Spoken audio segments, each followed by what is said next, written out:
Sulit pa rin ba kahit base variant and destinator? Tara, pakita ko sa inyo.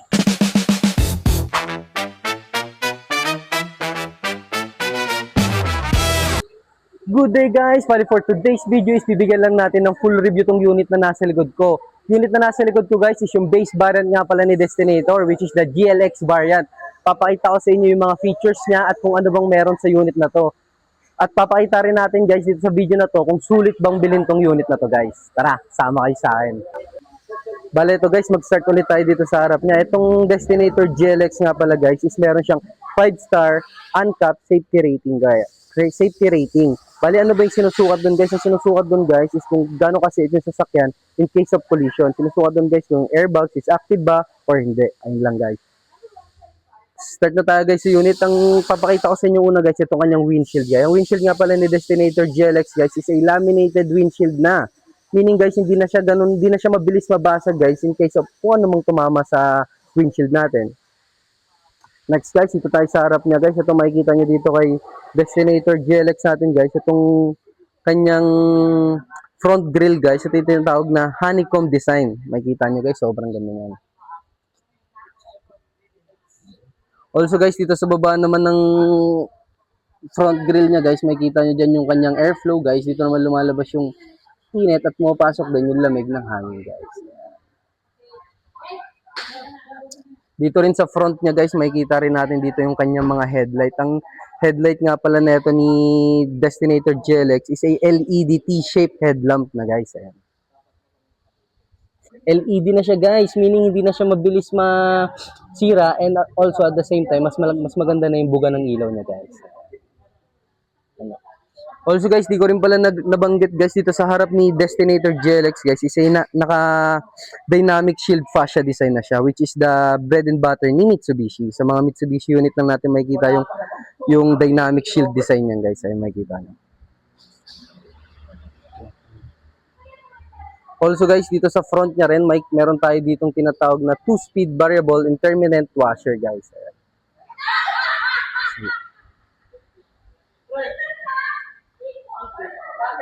Bali, tapos na tayo dito sa harap niya guys. Hindi naman ganun karami yung features sa harap. Proceed naman tayo sa kanyang engine bay. Pakita ko sa inyo guys, tara. Bali, ito guys, tapos na tayo sa harap. Proceed naman tayo sa engine bay niya. Ang makina nga pala ni Destinator guys is a 1.5 liter turbocharged 4-in-line gasoline Euro 4 guys. Which have a engine code na 4V40. Ayan. Nakikita niyo guys. Also guys, itong makina nga pala ni Destinator is a water-cooled intercooler na guys. Meron siyang 2 types of injector, which is the multi-point and direct injection guys. Kaya kung susumain guys, matipid din talaga sa gasolina tong Destinator natin. Also guys, itong makina rin ni Destinator, equipped na siya ng Mitsubishi Innovative Valve Timing and Electronic Control System. Ano bang benefits na mabibigay ni Maybach guys? Ang tatlong benefits na mabibigay ni Maybach is more power, better fuel efficiency at syempre less emission na guys. Also guys, itong makina nga pala ni Destinator is meron siyang 163 horsepower at 6,000 RPM at 250 Newton meters at 2,500 to 4,500 RPM guys. Ayan. Also guys, dito kay Destinator GLX guys, equipped na rin siya ng mga safety features gaya na itong meron tayong tinatawag na kanyang ABS or ang kanyang anti-lock braking system at syempre meron ding EBD na electronic brake force distribution. At also guys, itong Destinator natin, equipped na rin siya ng Mitsubishi Active Stability Control System, Hill Start Assist, Brake Assist at syempre meron din siyang Active Yaw Control guys. Bale ito guys, makikita nyo ang ganda ng engine bay ni Destinator. Bali tapos na tayo sa engine bay niya guys, proceed naman tayo dito sa kanyang gulong na side. Tara guys. Bali ayun guys, tapos na tayo sa kanyang engine bay. Pakita ko naman sa inyo dito yung kanyang gulong guys. Bali ang gulong nga pala na itong Destinator GLX natin is a 18 inches alloy guys na kulay black. Ayan oh, kita nyo, pogi-pogi niya guys oh. Diba? Bagay na bagay siya dito sa kanyang mga fender flare guys. Ayan oh. Also guys, makikita nyo, dito naman tayo sa kanyang preno. Ang brake system pala nito ni Destinator guys, para sa kanyang harap is a ventilated disc brake na guys. Ayan. Siyempre, for safety na rin. At also guys, Sabihin ko lang din pala sa inyo guys, when it comes naman sa kanyang suspension guys, ang suspension nga pala na itong Destinator GLX natin, para sa kanyang front guys is a MacPherson Strat Coil Spring with stabilizer bar guys. Ayan. Meaning, hindi rin siya ganun katagtag, especially pag sa mga rough road condition guys. Also guys, paita ko lang din sa inyo yung kanyang ground clearance guys. Ang ground clearance nga pala na itong Destinator natin is a 214 mm ground clearance guys. Ayan.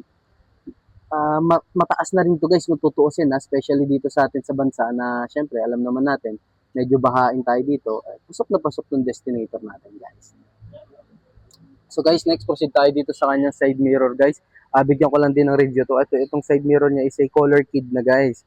Meaning nito is kung anong kulay ng body natin is same na rin sa kulay ng kanyang side mirror guys. Ayan. At also guys, itong side mirror niya equipped na rin to ng LED integrated na turn signal light guys. Ayan no. Once na magte-turn tayo ng left or right, iilaw rin siya guys. Siyempre, for safety na rin, especially pag sa merong mga motor sa likod natin, tapos medyo makulit, alam nila naliligo tayo. Also guys, bigyan ko lang din ng quick tong natin, door handle. Bari yung door handle nga pala ni Destinator GLX guys is ayun, makikita nyo, color kid na rin siya. Kung anong kulay ng body, same lang din sa kulay ng door handle niya. Ayan guys. Okay guys, bali tapos na tayo guys dito sa kanyang labas. Proceed naman tayo sa kanyang driver side guys. Pakita ko sa inyo. Tara. Bali yun guys, tapos na tayo sa kanyang side part guys, sa kanyang mga gulong. Pakita ko naman sa inyo yung kanyang driver side. Ito, buksan natin yung pinto guys. Siyempre, mag-start tayo dito sa pintuan niya guys. Kung makikita nyo dito sa pintuan ni Destinator, meron tayo diyang controls for window. Ayan guys. Meron din control for kanyang side mirror at also at the same time, meron din tayong lock and unlock button guys. Para easy access na rin yan sa ating driver guys. Ayan. Next guys, pasok tayo dito sa loob niya guys. Also, papakita ko rin sa inyo guys, yung seat material pala na ginamit dito for Destinator GLX is a black fabric guys. Ayan. Tanyo, napaka-simple lang pero premium look kung tutusin guys. Sulit na sulit. Parang bilang sa kanyang base variant lang to guys. Pero makikita nyo naman, sobrang premium look rin niya. Next guys, proceed naman tayo dito sa kanyang dashboard. Bale kung makikita nyo guys yung dashboard niya, naka-horizontal axis design na yan guys. Bale kung ikaw yung passenger or driver, mapapansin mo na medyo malawak yung view niya compare sa mga dating unit ni Mitsubishi guys. Next guys, proceed naman tayo dito guys sa kanyang loob. Pasok tayo, tara. Bale, ito guys, next naman proceed naman tayo dito sa kanyang steering wheel guys. Ang steering wheel nga pala ni Destinator guys is a 3-spoke urethane steering wheel pa siya guys. Ayan. Hindi pa siya naka-leather wrap pero kung mapapansin nyo, 3-spoke din siya. Premium look din siya kung titignan. At also meron din tayo dito mga hands-free button switch guys. Ayan. Audio controls, pwede tayo mag-adjust ng volume pataas, pababa. Ayan guys. At also meron din tayo ditong controls para sa kung gusto naman natin sagutin yung mga calls natin na habang di na natin hinahawakan yung cellphone natin guys. Ayan, nakikita nyo. Diba? Napaka-pogi guys. Ito yung Destinator natin. Ayun yung sinasabi ko sa inyo, horizontal axis design guys. Mas more wide view siya compare sa mga dating unit ng Mitsubishi guys. At also guys, sabihin ko lang din pala sa inyo when it comes naman sa kanyang meter cluster. Ang meter cluster nga pala nito ni Destinator GLX is a 4.2 inches high contrast LED meter cluster guys. Ayan yung log. Hindi ko lang mapakita guys, pero pagka gumawa ulit ako ng other video, pakita ko naman sa inyo yung pagka may ilaw naman siya guys. Yan. Bale yun guys, tapos na tayo sa kanyang meter cluster. Proceed naman tayo dito sa kanyang infotainment. Bale yan, makikita nyo guys, yung infotainment nga pala ni Destinator GLX is a 8 inches SDA na kung tinatawag guys. Or yung smartphone link audio display. Also guys, itong infotainment ni Destinator GLX is equipped na siya ng Apple CarPlay at Android Auto guys. Ayan. Next guys, proceed naman tayo dito sa kanyang aircon system. Ang aircon system nga pala nito ni Destinator GLX guys is a manual pa. Di pa siya automatic aircon control system. Pero ang kinaganda dito sa aircon control system naman ni Destinator GLX guys is equipped na rin siya ng max cool button guys. Ayan no. Meaning guys, once na pinindot natin yan, automatic na si Destinator na ibibigay niya yung pinaka-power niya, pinakamalamig na kaya niyang ibigay sa unit natin guys. Especially pag dito sa atin sa Pilipinas, pagka nagtag-init na naman, mainit na naman yung paligid natin, pag nagpark tayo sa labas, once na pinindot natin yan, automatic na lalakas yung aircon control system natin guys. Ayan. Also guys, ang sabihin ko lang din pala sa inyo guys, para sa lahat ng variant natin ni Destinator guys, is naka-equip na siya ng push start and stop button guys. Ayan. Less hassle na rin siya, especially kung kayo yung magdadrive. Also guys, next naman, proceed naman tayo dito sa kanyang transmission guys. Ang transmission nga pala ni Destinator natin is naka CVT na or yung tinatawag na continuous variable transmission guys. Ang kinaganda naman kay CVT guys is hindi na siya gumagamit ng mga gearing. Ang ginagamit niya na is belt and pulley na guys. Kita nyo.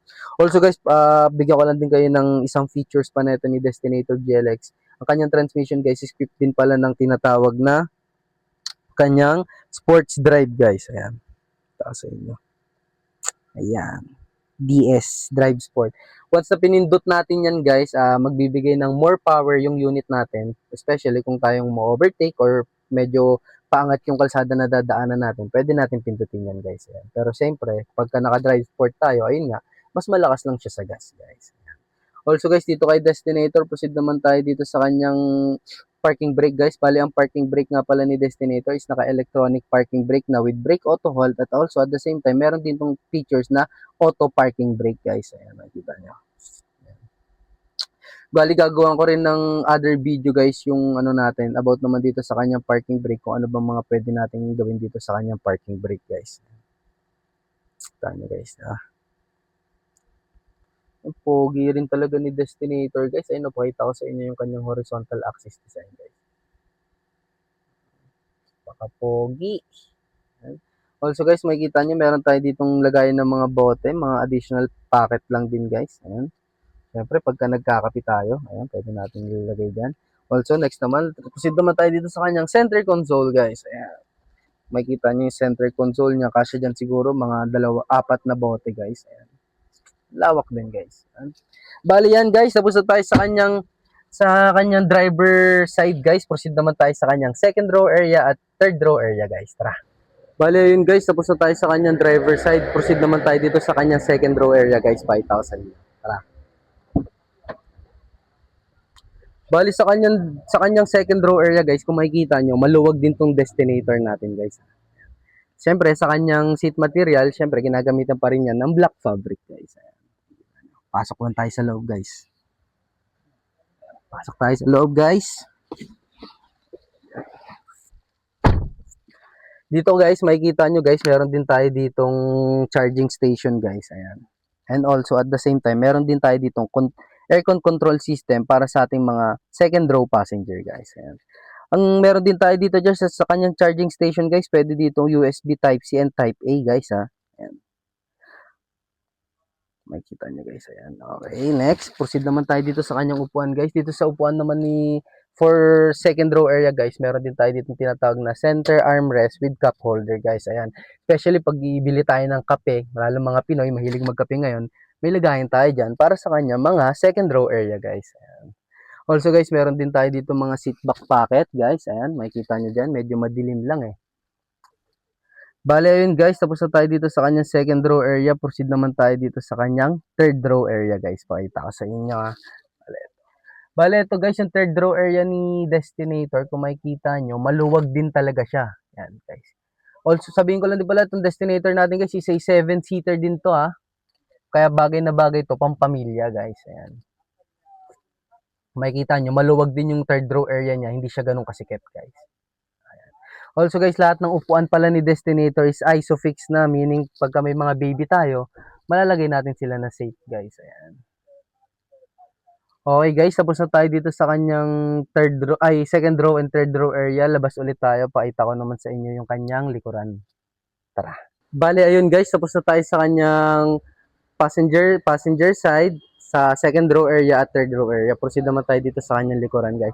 Bali dito sa likuran niya, makikita nyo guys, meron tayong tinatawag dito na fin type antenna guys. Ayan.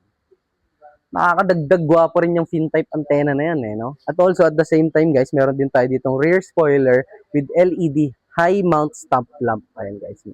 Once na nagpreno tayo guys, ilaw naman yan ng kulay red. Also guys, meron din tayo dito sa kanyang likod na rear defogger at also at the same time may wiper din. Ayan. Bale next guys, proceed naman tayo dito sa kanyang ilaw. Ang rear lamps nga pala nito ni Destinator guys, LED na rin na naka T-shape. And guys, so tignan nyo, napaka-pogi oh, LED T-shape combination rear light na yan guys. Ayan. LED na rin yan guys ha, hindi na natin siya kailangan i-upgrade. Napaka-pogi guys oh. Kitang-kita tayo sa daan yan guys. Ha? Also guys, dito kay Destinator GLX guys, equipped na rin to ng kanyang tinatawag na reverse camera guys. Pakita ko sa inyo guys dito sa ilalim. Ayan. Medyo madilim lang din nyo yata makita. Basta dyan guys, andyan yung kanyang rear camera. Okay guys.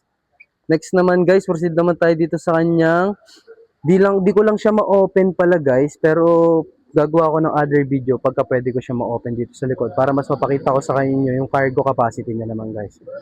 Pero bali ngayon guys, proceed muna tayo dito sa kanyang fuel tank capacity. Ang fuel tank capacity for Destinator guys is meron siyang 45 liters na fuel tank capacity guys. Hindi ko makikita niyo guys dito sa kanyang gulong sa likod. Ang kanyang preno pala dito sa likod guys is naka-ano na rin to guys, naka-solid disc brake na rin guys. Ayan, nakikita nyo. Solid disc brake na rin. Siyempre, for safety na rin. At also, ang kanyang suspension guys, torsion beam na rin. Ayan. Di siya ganun katagtag, especially sa mga rough road condition guys. Pogi, no? Grabe. Pogi ng Destinator guys.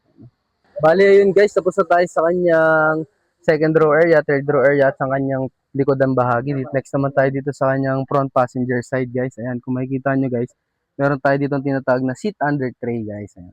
Pwede natin lagay dito yung mga gamit na, kung for example, galing tayong gym, pwede natin lagay yung mga basa nating damit dyan. At also, at the same time guys, pwede rin tayo maglagay dyan ng mga meat. Na, for example, na malengke tayo. Ayun lang guys. Ayan yung seat under tray niya guys. Kita nyo guys, napaka-pogi rin talaga na itong Destinator GLX. Kahit base variant lang siya. Sulit na sulit siya guys. Bale, ayun guys, tapos na nating i-review tong Destinator natin. Bigyan lang natin to ng mabilisang montage. Guys, tara. Bet you got nobody round to make your day better. Sun brighter, don't got too much time, so girl, let's fun. Now I'm talk later. Put your pride aside and let me in. You know I got better sense. You so good at self-control, but maybe now it's time for change. I've been alone for so long, got the one, didn't realize good was exist. Bali, ayun guys, napakita ko na sa inyo yung Destinator GLX natin guys. Kung gusto niyo pa ng ibang unit guys, pwede kayo mag-comment diyan sa baba para gawan din natin ng other review. Bali, yung mga color available para guys, meron tayo ditong red metallic, meron tayong quartz white pearl, meron tayong gray metallic, at syempre meron din tayong blade silver metallic guys. Ayun. Sa lahat ng gustong kumuha ng Destinator guys, pwede nyo akong tawagan sa number ko, 0945-37-28623, o di kaya pumunta kayo dito sa branch namin sa Mitsubishi Jose Abad Santos at hanapin nyo lang ako, MJ Pamintuan. Ay lang guys, maraming salamat sa panonood. Kita-kits tayo sa release!